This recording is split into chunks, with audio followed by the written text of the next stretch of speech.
Teenage పిల్లలు చెడు బాట పట్టడానికైనా, మంచి బాటలో వెళ్ళడానికైనా ఈ ఏజేనండి ముఖ్యమైనది. కాబట్టి చాలా జాగ్రత్తగా తల్లిదండ్రులు వాళ్ళని గమనిస్తూ ఉండాలి, పరిశీలిస్తూ ఉండాలి.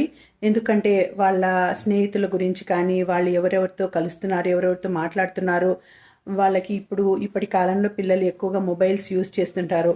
ఆ మొబైల్స్‌లో పేరెంట్ పేరెంట్ కంట్రోల్ అని ఉంటుందండి. ఒకటి పేరెంట్ కంట్రోలర్ లాక్ అనేది ఉంటుంది. అది వేసేసి అది పెట్టుకున్నారంటే మీరు పేరెంట్ కంట్రోల్‌లోనే ఉంటారు. అంటే ఏవంటే అవి వీడియోలు చూసేదానికి ఉండదు.